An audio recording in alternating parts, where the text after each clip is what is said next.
سرکار غوث اعظم رضی اللہ تعالیٰ عنہ یقیناً اللہ کے ولی، اور ولی کیا ہے؟ ولیوں کے تاجدار ہیں۔ تمام اولیاء کی گردنوں پر آپ کا قدم پاک ہے، اور علماء کا اجماع ہے اہل سنت و جماعت کے کہ حضرت سیدنا امام مہدی رضی اللہ تعالیٰ عنہ کے نزول تک یہ سارا زمانہ حضرت غوث اعظم کا زمانہ۔ جب حضرت امام مہدی کا نزول ہوگا، امام مہدی غوثیت کبریٰ اور غوثیت عظمیٰ پر فائز ہوں گے۔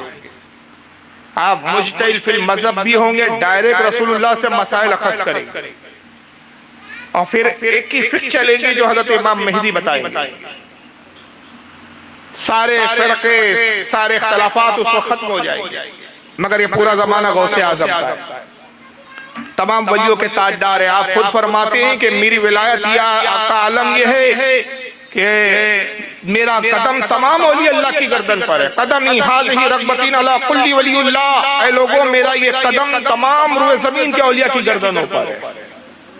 یہ آپ کا اعلان ہے اور سارے ولیوں کو تسلیم ہے۔ سرکار اعلیٰ حضرت فاضل بریلوی رضی اللہ تعالیٰ عنہ فرماتے ہیں امام مہدی کے زمانے تک سرکار غوث اعظم ولایت کے اس منصب پر ہے کہ کوئی بھی ولی اس وقت تک ولی نہیں ہو سکتا جب تک اس کی ولایت کی سند پر سرکار غوث اعظم اپنی دستخط ثبت نہ فرما دے، یعنی ان کی مہر ضروری ہے ولایت پر۔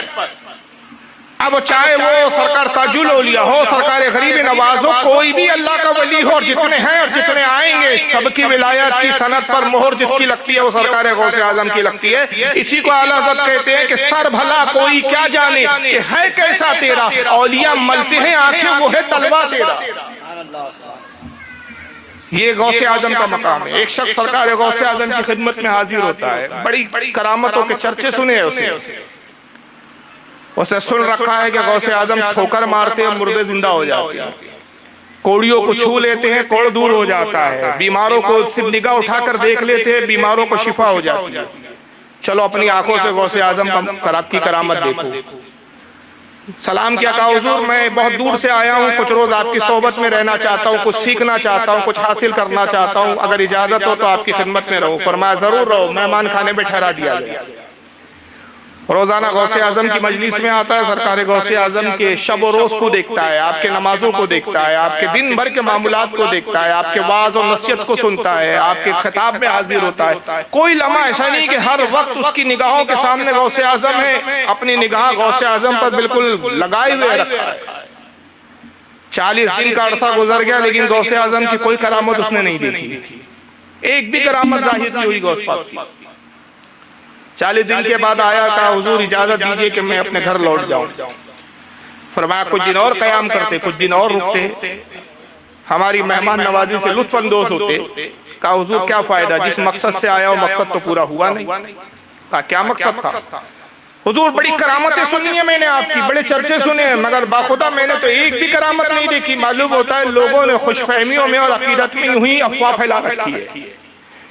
میں نے تو سن رکھا تھا آپ مردوں کو جلاتے ہیں، مردے تو چھوڑیے، میں نے تو کسی مردہ جانور کو بھی زندہ ہوتے ہوئے نہیں دیکھا۔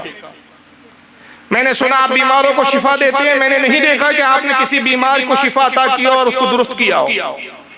سرکار غوث اعظم مسکرائے اور فرمایا اچھا یہ بتاؤ ان 40 دنوں میں تم نے ہر لمحہ مجھے دیکھا، کوئی لمحہ چھوٹا تو نہیں کہ تم نے نہ دیکھا ہو؟ بولے حضور کوئی لمحہ ایسا نہیں، میں اپنے حجرے میں بھی ہوتا تو بار بار کھڑکیوں میں سے جھانک کر آپ کو دیکھتا رہتا۔ میں نے آپ کو خلوت میں بھی دیکھا اور جلوت میں بھی دیکھا، چھپ کر بھی دیکھا، ظاہر میں بھی دیکھا، بڑی باریک بینی کے ساتھ میں نے آپ کا معائنہ کیا، لیکن باخدا میں نے آپ میں کوئی کرامت نہیں دیکھی۔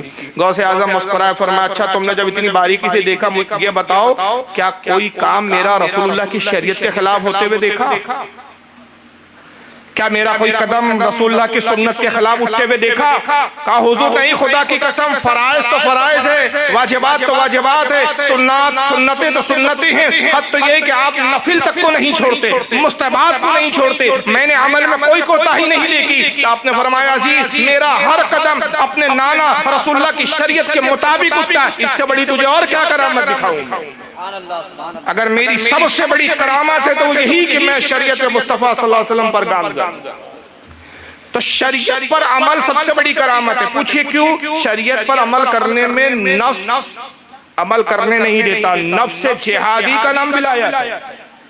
ایک عام بندہ نفس کا غلام ہوتا ہے، آپ اور ہم نفس کے غلام ہیں، آپ بھی اس سے بچے بھی نہیں ہیں، میں بھی نہیں بچا ہوا۔ نفسانی خواہشات ہمیں گناہوں کی طرف مائل کرتی ہے۔ ہمارا نفس چاہتا ہے کہ ہم فلمیں دیکھیں تو ہم فلمیں دیکھتے، ہمارا نفس چاہتا ہے کہ ہم بدنگاہی کریں تو ہم بدنگاہیاں بھی کر لیتے، ہمارا نفس کہتا ہے کہ تھوڑا سا کسی کا مال مار بھی لو، اپنی دولت میں اضافہ ہو جائے گا، بعد میں توبہ کر لیں گے۔ یہ سارے نفس امارہ ہے جو گناہوں کی طرف ہمیں راغب کرتا ہے، ہمیں گناہوں کی طرف متوجہ کرتا ہے۔ مگر ولی وہ ہوتے ہیں جو نفس کو مار دیتے ہیں، اور جب نفس ہی نہیں رہتا تو گناہوں سے خود بخود بچ جاتے ہیں، اور جب گناہ اور نفس کا شائبہ نہیں رہتا، ہر قدم ان کا رسول اللہ کی سنت پر اٹھتا ہے اور سنت پر ہی وہ عمل کرتے ہیں۔ یہی سب سے بڑی کرامت ولی کی ہوتی ہے۔